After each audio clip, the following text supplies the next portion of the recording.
Land. Ryan is the Director of Education and Northern Programs at Science North. Ryan will introduce our panelists now and will be facilitating the question and answer session. Ryan, the Zoom stage is yours. Thank you very much, Tammy. Again, good morning, bonjour, ani, kwekwe, and wache. I want to welcome you on behalf of Science North. We are so grateful that you've taken the time out of your day for this Let's Talk About COVID-19 panel about the impact of COVID-19 on housing, homelessness, and vulnerable groups. At Science North, we consider it our great good work to be a leader in providing inspirational and educational learning and experiences. I have no doubt that today's conversation will be both inspirational and educational. And it's a serious and timely topic. So I know we're going to learn a lot from it. I also think that what we will hear today may also challenge us in some ways, important ways. Hopefully, it will resonate to the extent that it informs our conversations and perhaps more importantly, our actions moving forward. Science North is deeply honored to have been invited to be a partner with Laurentian University in presenting this series, and we value our long-standing relationship with Laurentian University. On a more personal note, and as a non-Indigenous privileged male, I am humbled to be able to moderate for such an esteemed, thoughtful, and talented panel. I am also very proud, as the new Director of Education and Northern Programs at Science North, to be wearing my blue coat for the very first time in an official capacity. So without further delay, let me talk a little bit about logistics, and I will introduce each of the speakers, and they will have approximately 5 minutes to share their insights. At any time, you can type questions into the comments section in English ou en français. We will try to answer as many of those questions as we can after the 4 presentations. So without further delay, I will now welcome our first esteemed panelist, Dr. Carol Kauppi, Director of the Center for Research in Social Justice and Policy at Laurentian University. Over to you, Carol. Good morning. I'm going to speak to you about homelessness. And first, all right, fine.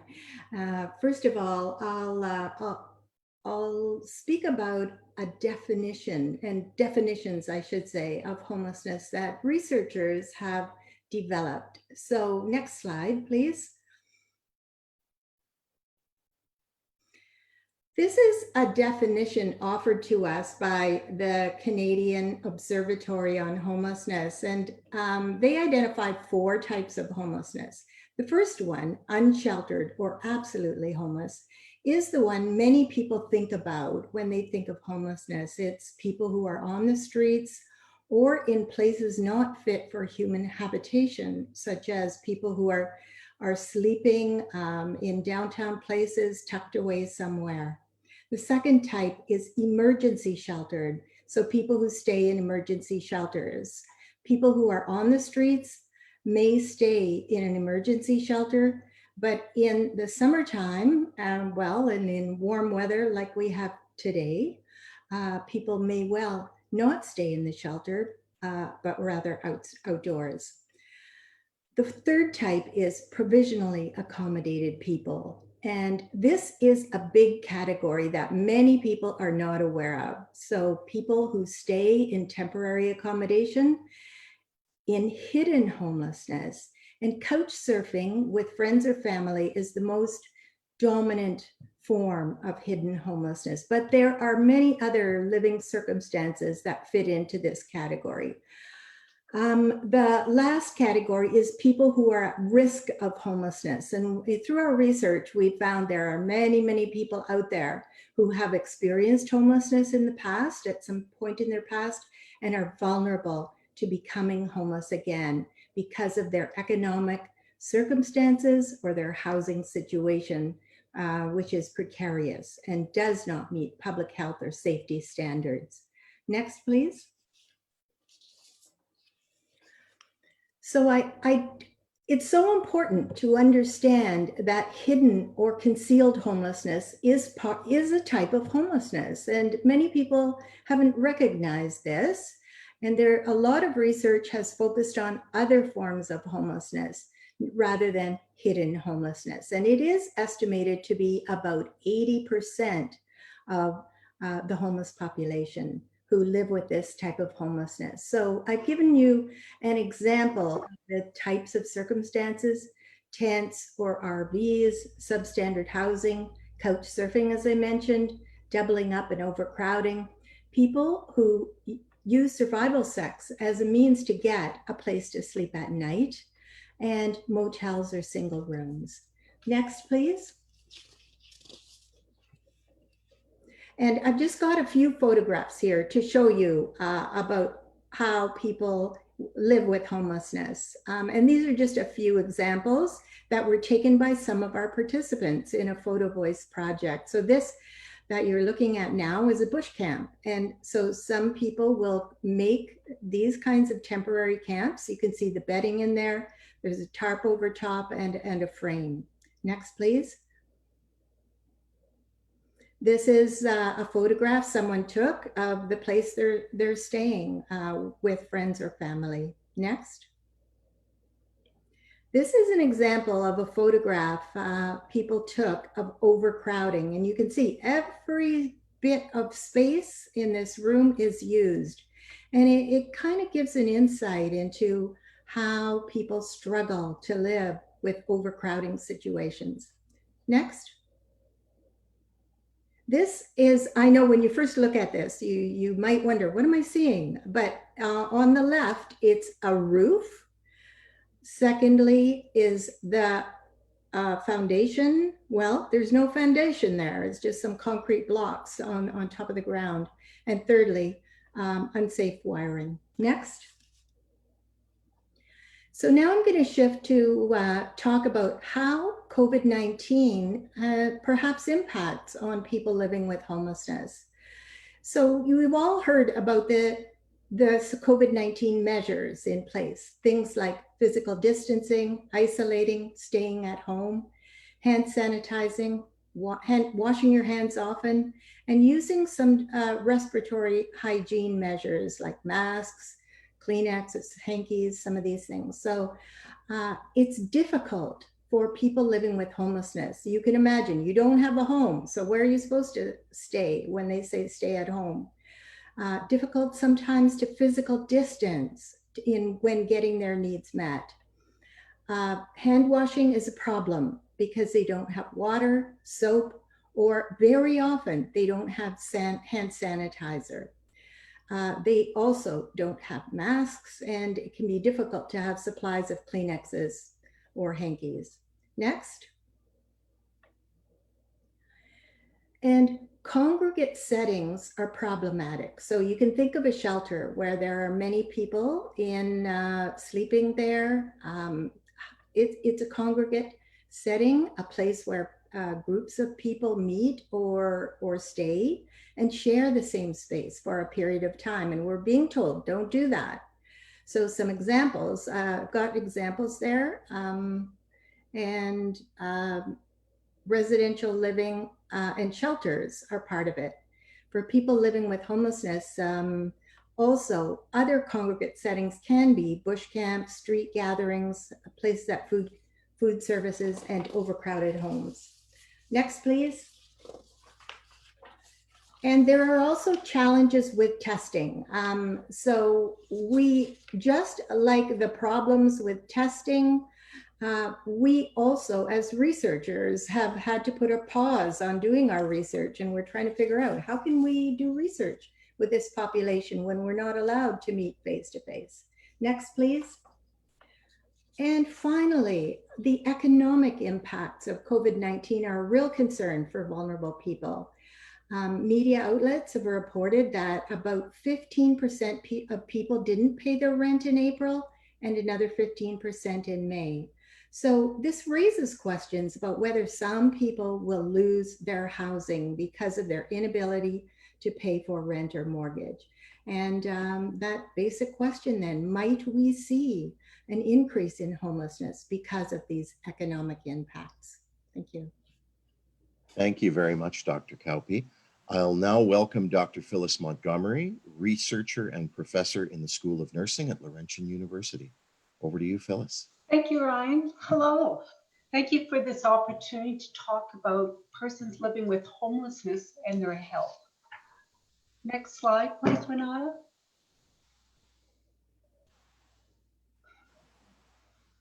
Next slide, Renata, please. As you are all probably aware, COVID-19 is caused by a virus known as severe acute respiratory syndrome coronavirus 2. This virus has the potential to trigger the body's immune system. The respiratory tract becomes inflamed and in turn can impact the flow of oxygen throughout the body.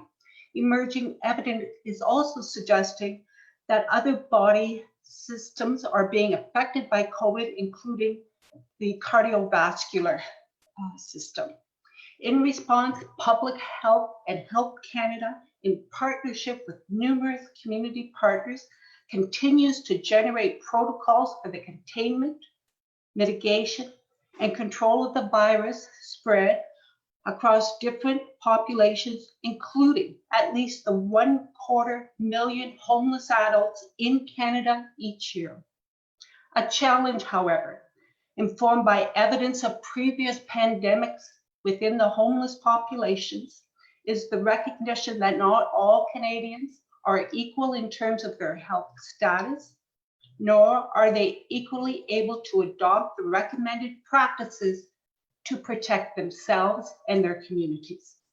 For the estimated 2,000 persons who are homeless in northeastern Ontario, there exists a complex interaction among diverse physical, psychological, social, cultural, and environmental factors that may put them at heightened risk of susceptibility to coronavirus.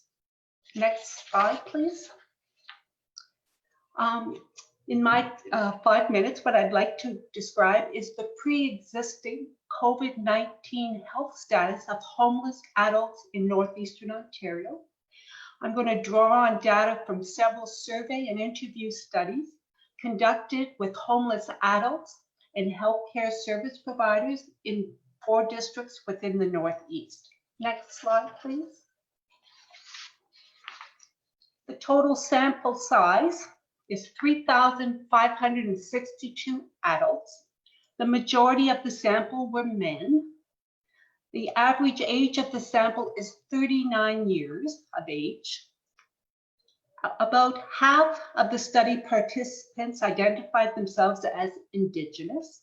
Nearly 45% reported living with hidden homelessness, and as such, they often do not rely on formal services to get their needs met. Persons rely often on their social networks for their basic needs. These figures suggest that the homeless population is made up of diverse individuals with different needs and complex social economic circumstances. Next, please. One of the questions in the survey was, have you had any addiction, mental, and/or physical health problems in the past year? This is a picture of the proportion of people who identified yes, as indicated by the blue bar. So this picture shows that almost 50% of the homeless participants said yes, that they are living with an addiction health issue.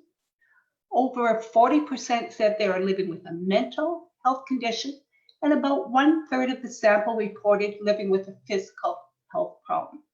What this graph also suggests is that they are living with more than one type of problem, and each of these problems has the potential to alter the body's immune system.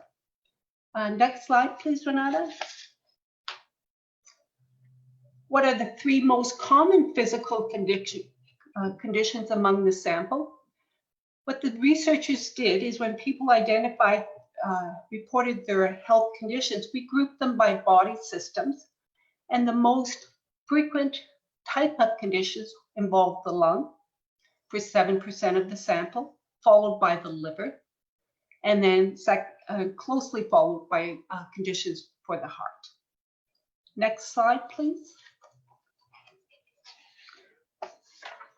Within the larger sample, there was a subgroup of participants, about 10%, who met the criteria for living with a life-limiting illness.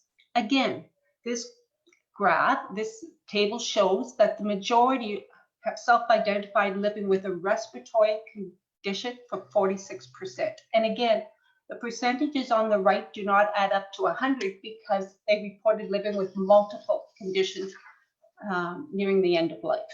In summary, next slide, please, Renata. These study participants are similar to other provincial and national findings. Collectively, evidence shows that homeless persons have higher mortality and morbidity rates compared to the general population.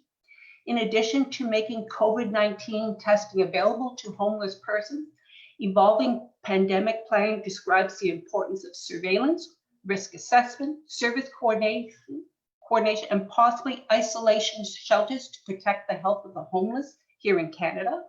But most importantly, to protect the health of those who are homeless and homelessness. Thank you. Thank you very much, Dr. Montgomery. I'll now welcome Dr. Kevin Fitzmaurice, Associate Professor in Indigenous Studies and the Associate Director of the Center for Research in Social Justice and Policy. Over to you, Kevin. Okay, Ani, Bojo, Kevin Fitzmaurice, Indigenous, and Swakamak and Donjaba, Jaganash, Nuichi, Mitsimamag, Anishinaabe, Nini, and Dao. I just want to thank the organizers, the many organizers for this and pulling this all together, and my panelists and all those that are participating in this very important conversation. It's really great to be here, and I'm really honored to be able to contribute. So it is a little odd working from slides in this way, but this is what we need to do now. So what I'm going to be talking about is housing and homelessness as a critical social determinant of Indigenous health within the context of COVID-19. So next slide. And I just want to draw your attention to the fact that the research is already starting to come in. So we have just recently published, we have a study on COVID-19, First Nations, and poor housing. And I think this particular study really echoes some of the work that we're seeing with Carol and Phyllis in terms of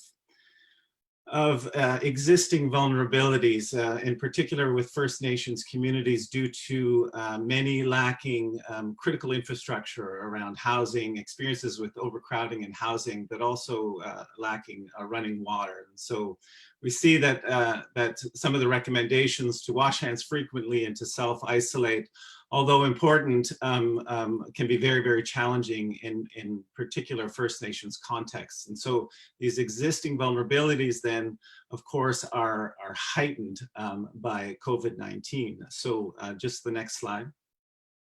I just want to highlight here, some data is starting to come in from both Indigenous Services Canada, and this is First Nations specific data, but also from the Yellowhead Institute based in Toronto, which is an Indigenous think tank. Now we're seeing some challenging numbers to the ISC figures. And so this is very, very common actually, where you have a discrepancy and tension around data collection.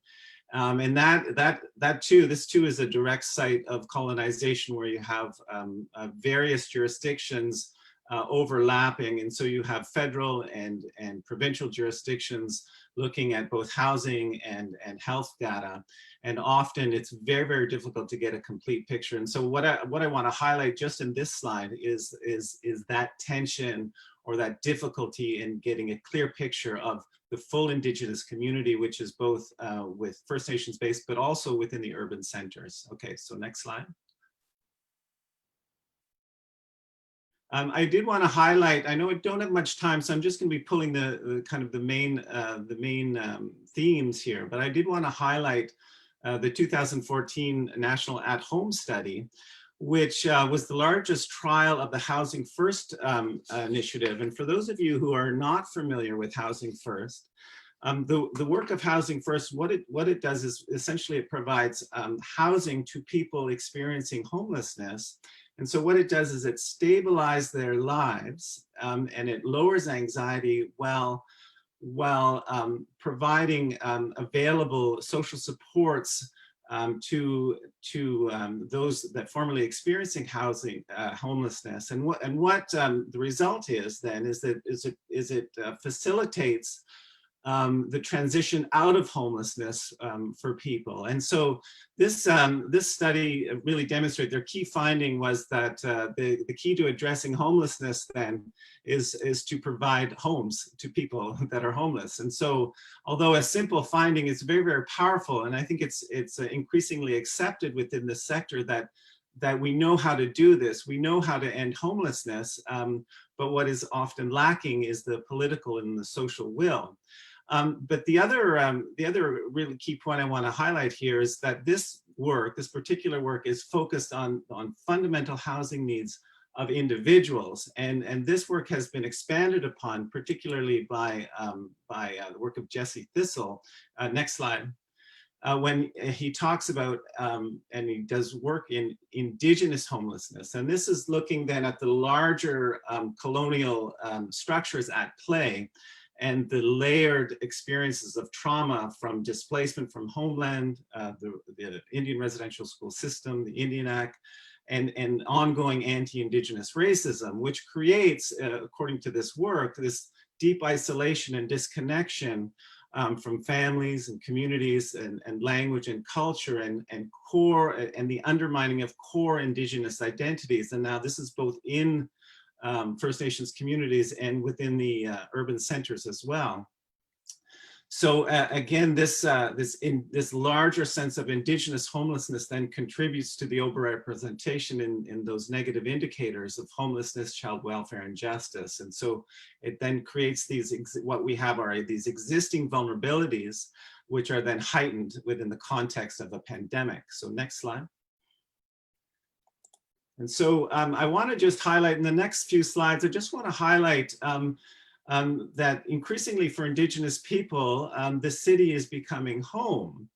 And that is through the direct work of urban Indigenous organizations. And we know that the vast majority of Indigenous people now are living off reserve and in urban centers. And increasingly there is a growth of urban Indigenous organizations, if you can go to the next slide, that are working really hard and have been for over 50 years, working really hard to address some of the findings of Jesse Thistle in terms of this larger context of Indigenous homelessness. And they do that through providing culturally based, safe spaces that address racism within urban centers and that create community and connection. And what's important about this work from urban Indigenous organizations, and particularly housing providers in this context, is that this can only really happen from within the urban Indigenous community.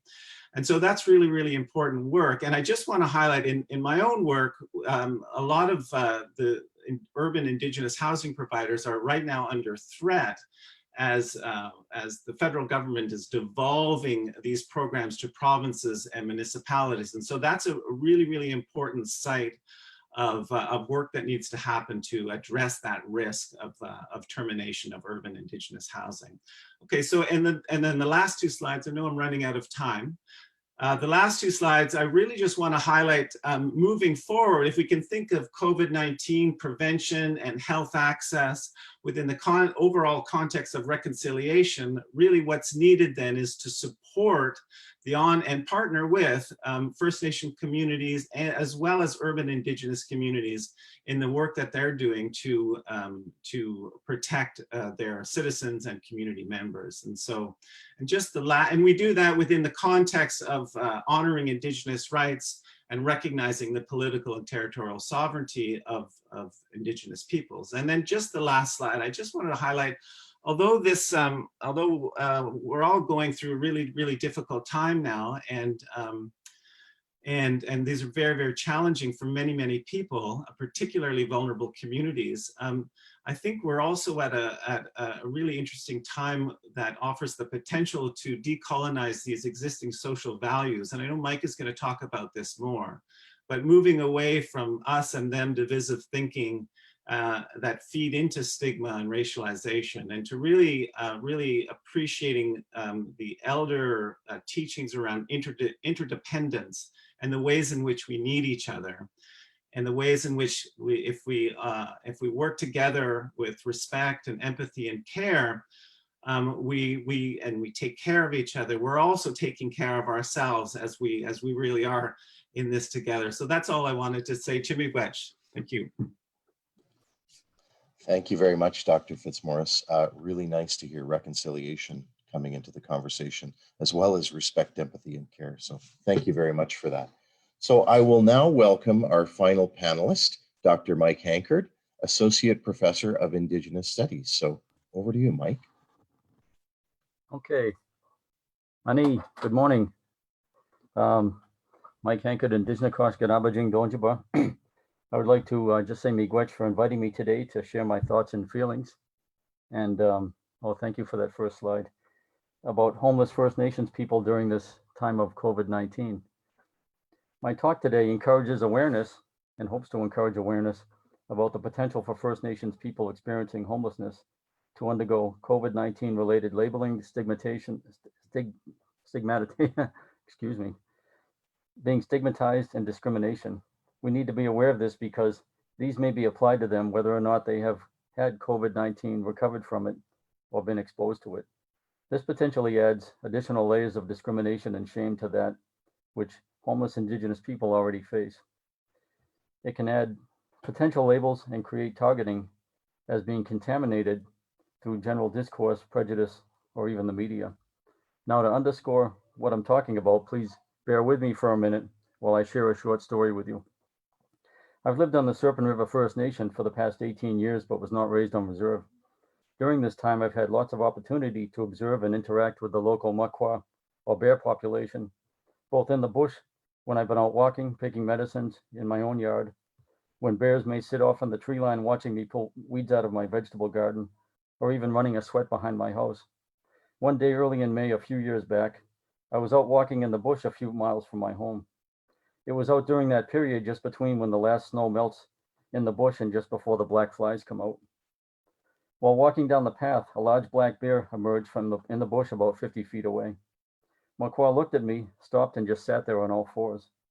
Because I had read all the M&R's Bear Watch materials about how to act when coming upon a bear in the bush, I followed its prescribed courses of action. I made lots of noise, made myself look bigger.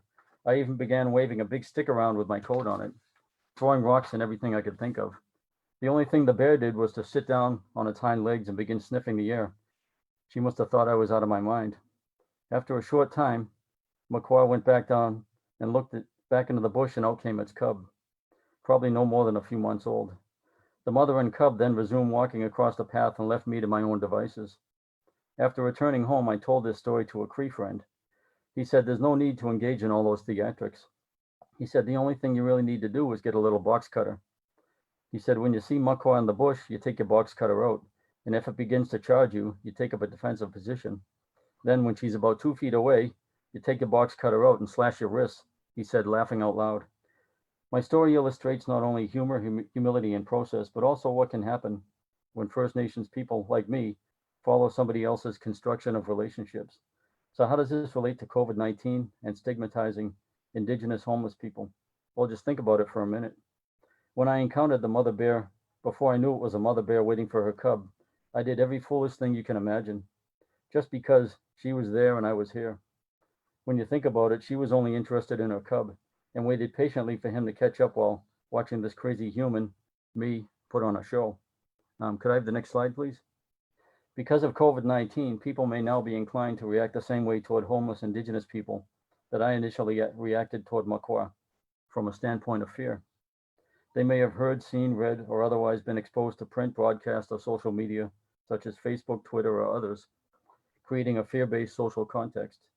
In the current neoliberal political, social, and economic climate, Homeless persons are often negatively labeled with stereotypes consistent with those beliefs. Indigenous persons who are homeless will face additional discrimination and shaming. First Nations are still portrayed through the media as unequal to and less worthy of good life than non-Indigenous Canadians. Homeless First Nations people are subjected to another level of labeling, condemning us further to lower social rankings. When COVID-19 is added to the picture, an additional layer of discrimination and shaming is created. For example, COVID-19 suspected homeless Indigenous people may find they are subjected to additional exclusionary criteria and increasingly isolated. They may be shunned, stigmatized, and subjected to differential treatment from institutions. This can be because of an assumption made that they are already contaminated with it. Even with testing, where are they supposed to self-isolate?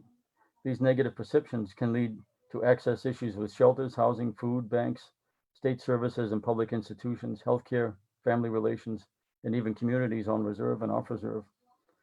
Could I have the next slide, please? This stigma can actually make the health crisis worse by discouraging any homeless person from testing, or else risk a positive test results and its social consequences. This can include, again, shunning from other homeless people, their own communities, families, the police, caseworkers, healthcare workers, medical professionals, the courts, and the legal system. This could take the form of denied access or limited access or access constrained by either intentionally or unintentionally limiting it because of underlying discrimination and fear from providers. During this time when all reserves in Ontario were closed off to outsiders, even to band members living off reserve, how are public perceptions going to affect access later on? Without public health and media intervention to intercept this labeling, discrimination, and differential access to healthcare, basic human needs will be impacted. And finally, this form of labeling, discrimination, and oppression may perpetuate First Nations homelessness by causing a mental health crisis. For some, the stress of it might trigger a return to painful and addiction and harmful behaviors. It may create some new official designation of homeless First Nations people who are constantly viewed as suspicion wherever they go, no matter whatever a test result reveals. When someone is labeled as a potential disease carrier, how long will that label persist? Will it have an expiry date? Given the fear generated by COVID-19, not unlike that of encountering bears in the bush, people labeled this way may in effect be on the receiving end of a lengthy sentence for which there is no appeal. Miigwech, Nimziwi, that's all I have to say. Thank you. Thank you very much, Dr. Hankard. So thank you to all the panelists. We'll now open it up for questions. Please type your questions or comments into the comment box, and we'll have panelists respond to those. I'll maybe ask a question to the group just to get things started. In listening to the presentations today, I was wondering about how our communities can provide citizen support. Like, how can we practice the respect, empathy, and care reference today? What can we do? And maybe better asked, what can we not do to support? So any of the panelists, if you'd like to respond, and you can all turn your cameras on as well so we can see your smiling faces. I guess I could start with that and maybe others pitch in, because part of your question was around Mike's presentation. So, but generally, homeless people have told us that they feel very marginalized, like on the margins of society. People ignore as much as, you know, very often people feel uncomfortable and they walk by and ignore. And this is one of the things I've heard so much about. People say, just treat us like we're human beings. Mike, would you like to add to that? Well, I just think that it goes back to the issue of relationships and how we perceive First Nations and how First Nations perceive each other, and how everybody interacts when they come across each other, and whether or not they apply those perceptions and those different learnings or teachings that deal with those issues. For example, respect, as Kevin had mentioned, caring behavior, and those things, empathy toward other people. Great, thank you very much, both of you. Anyone else want to comment on that? I see Kevin leaning in, but maybe not, maybe. Unmute. Oh, there you go. It's No, important. I think, Ryan, I think there is an opportunity here to, given the seriousness of this pandemic, and that we're moving in, everybody's talking about the second wave coming in the fall and maybe sooner. I think there's, I think you can't not be aware of the fact that we need each other in this, and that we need to work together. And I think obviously understanding, greater understanding helps with empathy and with respect and caring behavior. And so to encourage people to reach out and to their neighbors. I'm certainly seeing that in my neighborhood. We're out there, we're walking and we're talking. I'm talking to people I've never seen before, you know, and at a distance, of course. But we're reaching out, and we understand that we are part of a neighborhood and of a community and of a larger society. And so, you know, and First Nations communities, they're setting up checkpoints around their communities. They're working really, really hard to keep their communities safe. And it's important to recognize that and to respect the work that they're doing. Rather than we see higher incidents of racism, anti-Indigenous racism these days, as well as anti-Asian racism. But also in the urban centers as well. The urban Indigenous organizations are working really hard to protect community members and particular housing. So it's about kind of understanding all the things that are happening and finding ways to support and to partner with. Yeah. Thank you very much, Kevin. So we do have a couple of questions coming in here. One of them is, where do you see universal basic income fitting into the support of homeless and vulnerable groups? Of course, the conversation around that has sort of been reinvigorated, and we're hearing more talk about it around things like CERB and other initiatives. So just the panel think about that. Perhaps I'll start off with that. The idea of a universal annual income is a really important one when we think about the most vulnerable people in our society. Well, we don't know what's going to happen going forward, but certainly before the pandemic, housing was unaffordable, absolutely unaffordable in most of our towns and cities in Ontario and indeed in Canada. So people have been struggling to make ends meet. Even people who receive government benefits, let's say from a disability, have a big struggle. There's a big gap between the income that people get and their basic expenses of shelter, food, clothing. All of these things are, sorry, a bit of a disruption here. These are basic needs. And when people don't have enough income to cover those needs, it indicates a basic problem in our society. So we need a fix. What is that fix? And many people are saying, let's not return our society after this pandemic is over to the way that it was functioning. Let's fix the structural problems that we have in our society. Thanks very much, Carol. Anyone else like to comment on that? Kevin, go ahead. Maybe in terms of basic income, I think that we're also hearing discussions about more about housing, providing, like there's all kinds of responses that are happening right now in terms of homeless people. There's hotel rooms that are being set aside. There's cell phones that are being given to people. There's all kinds of different interventions that are happening.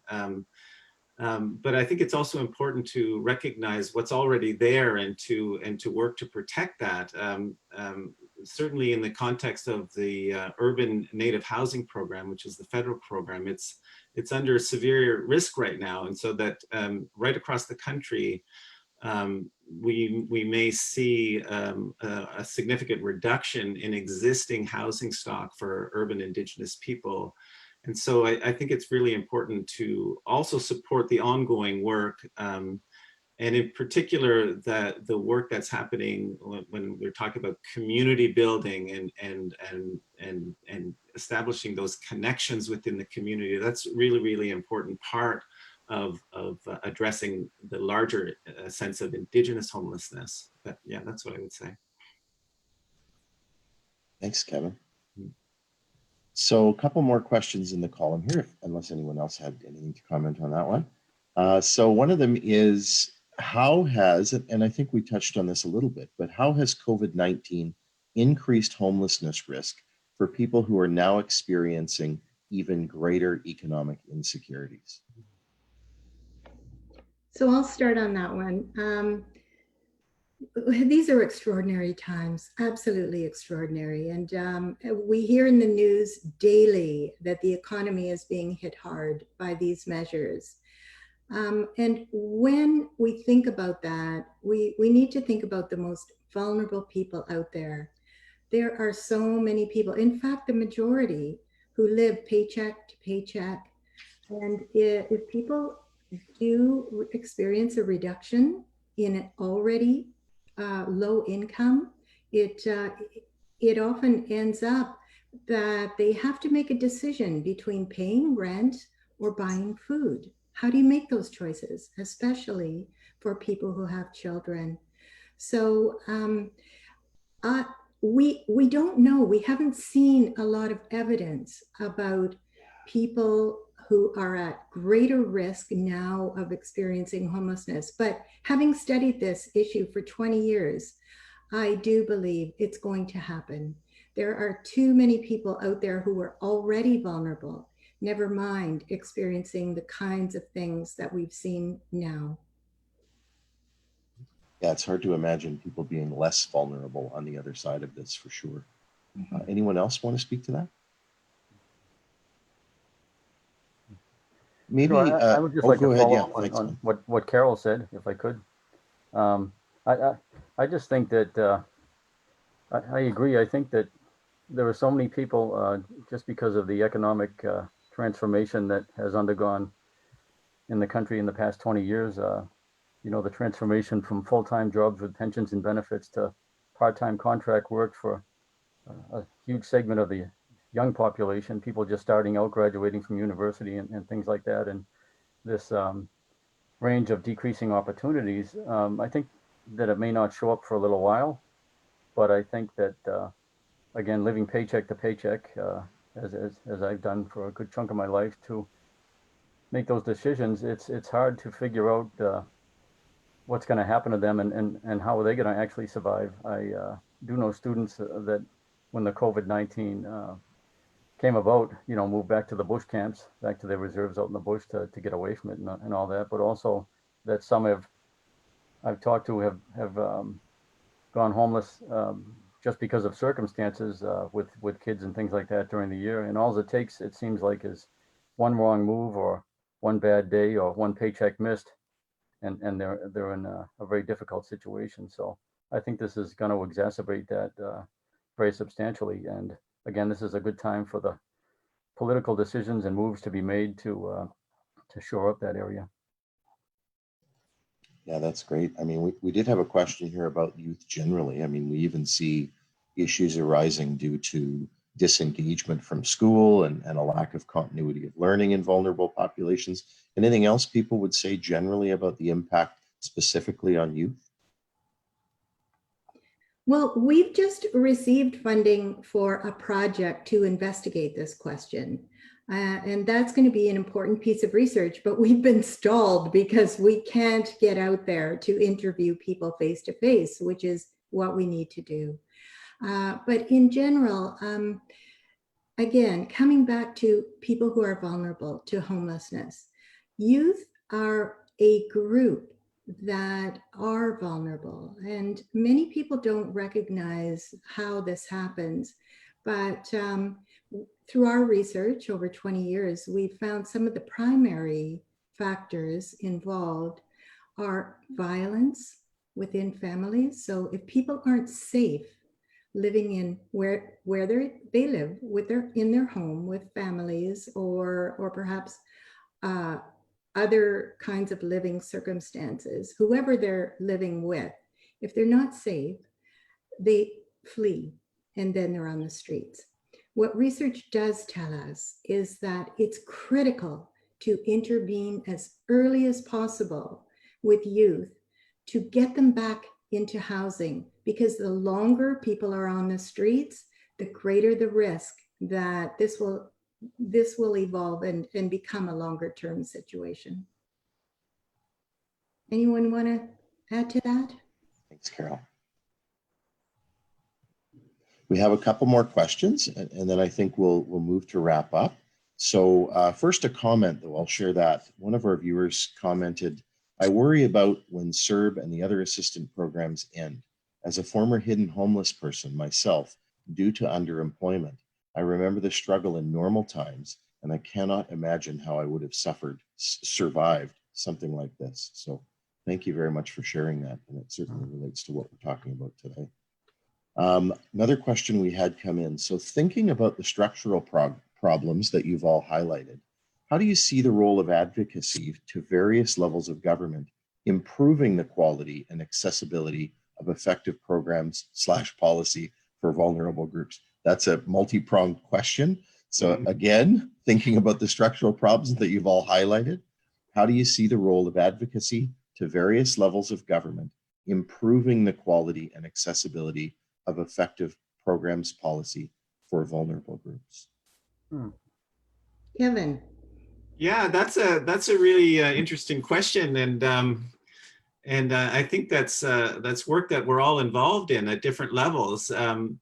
I think again, it's about getting out there and working. I would encourage all faculty, college, and university, and other interested parties to begin reaching out, if you're not already doing this, to start working with agencies that are doing the work, and looking for ways to support. And in that process, there's a lot of learning that happens, and partnerships can form, and then reaching out to the various levels of government and having those conversations. One way to do that is to participate on boards of different agencies, or simply to volunteer, and then working together with like I said, working together with the existing infrastructure and the existing agencies, both in the Indigenous and non-Indigenous communities, and having those meetings, you know. In the context of urban Indigenous housing, is like saying no, like saying just no to devolution. No, we will not work under the Provincial Housing Services Act, because it in no way recognizes Indigenous people. And so that's a particular example of where devolution, and it just leads directly to cancellation or termination of Indigenous programming. Which again, I have to stress, it's not just about providing a dwelling, although that's very important. It's about building community and connection in a community-based and culturally based way, right?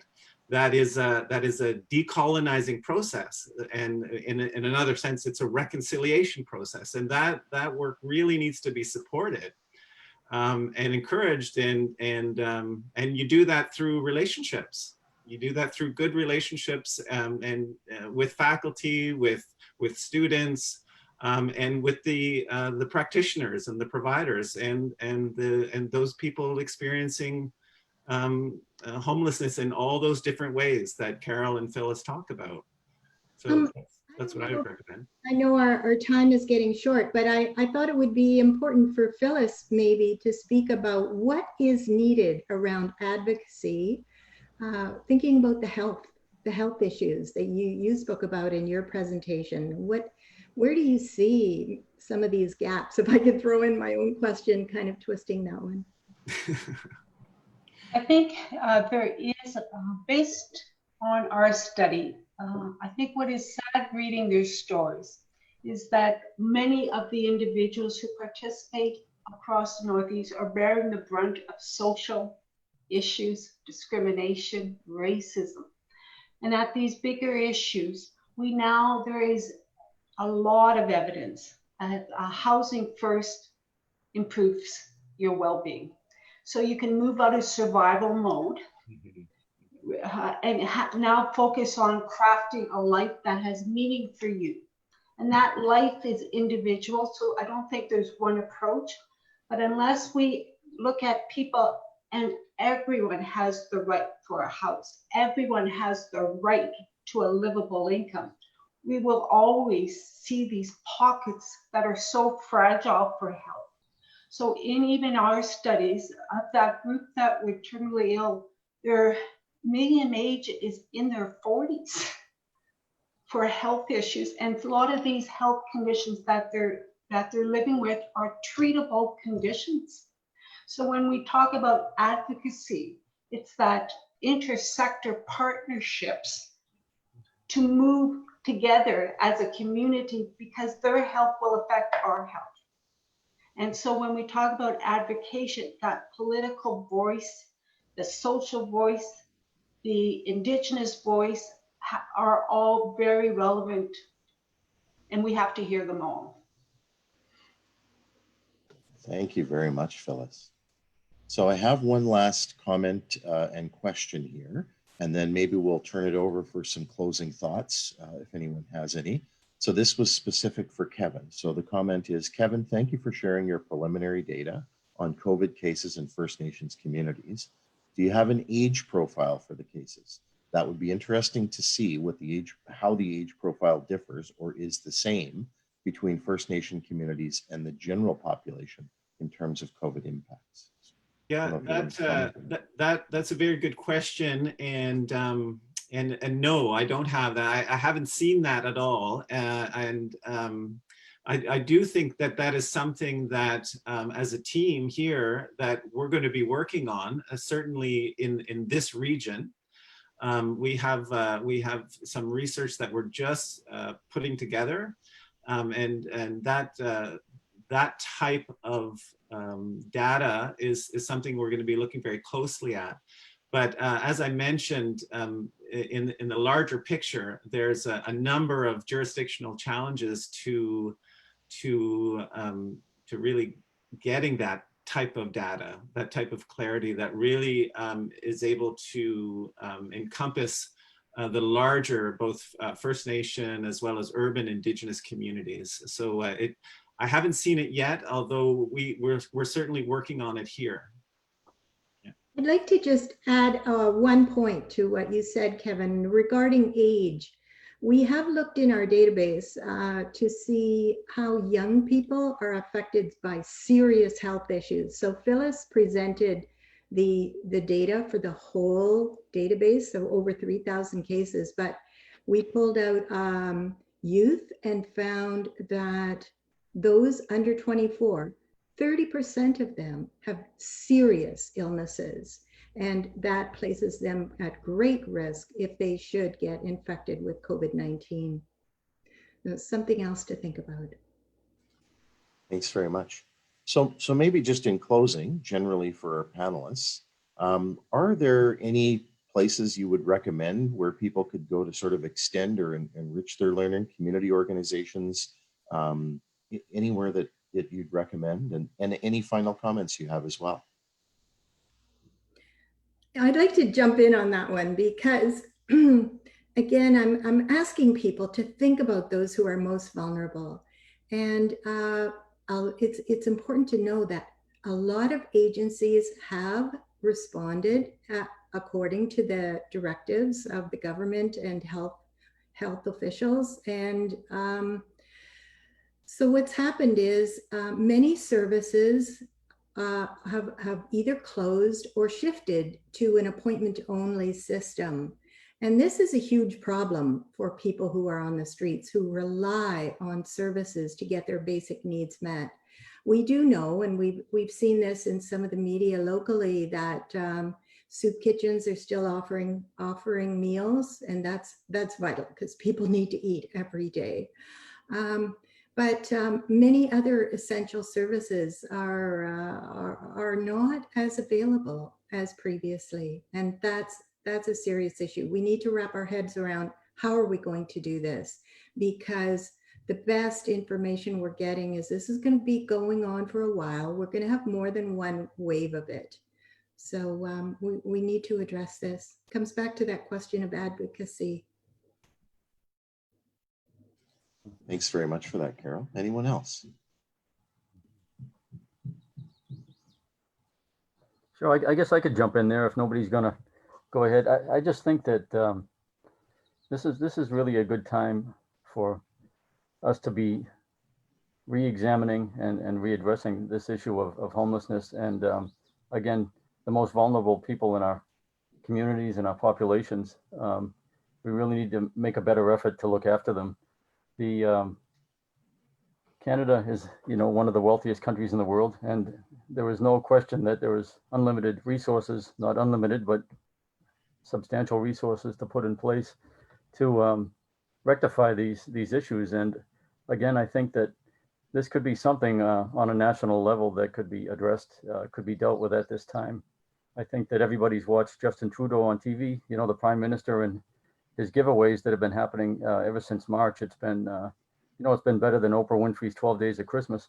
And I think that it's good to see all that, but I think that, again, these other groups can't fall by the wayside just because they're out of sight, out of mind. And I think that COVID-19 is going to exacerbate and harm people that already have many pre-existing health conditions, physical ailments, and the underlying causes to make their illnesses more severe than many others in this population. But I think that this is a good time to really get going on that. And I think that, again, we have to get our politicians on board and to pull this together, I think, as a nation to get something working in this area. Thank you very much, Mike. I think that's a good note of, as our time is drawing closer to the end here, a good note to say thank you, miigwech, and merci to all the panelists. And I'm going to turn it back over to Tammy to close the session for today. Thank you all very much. Thank you, Ryan. And I really want to say on behalf of Science North and Laurentian University to Carol and Mike and Phyllis and Kevin, truly thank you for your advocacy, for your leadership, for your research, for your passion, and for your empathy, and for speaking about the importance of relationships and the need for everyone to pause and just even your own neighborhood. I think you mentioned, Kevin, are there individuals who may be vulnerable? Are there people in your community and look beyond just your own network? So really miigwech for that lesson for all of us. I also want to thank all the participants today for contributing to the discussion. Cet événement est un excellent exemple de collaboration entre Université Laurentienne et Science North. So truly the partnership and this collaboration is so critical. Je voudrais prendre quelques minutes pour remercier les personnes qui ont travaillé très fort pour rendre cet événement possible.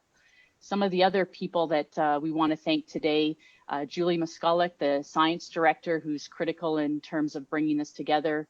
Also Julia Alick, Renita Brandt, and Amy Henson, and of course, Ryan Land, who joined us today.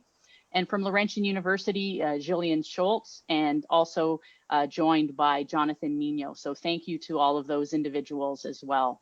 And truly, once again, to all our panelists, it would be a virtual clap for all of you. So thank you for your insights. They truly are invaluable, and I think they give many of us pause, and it's time to reflect on what we all can do for those that are vulnerable in our communities.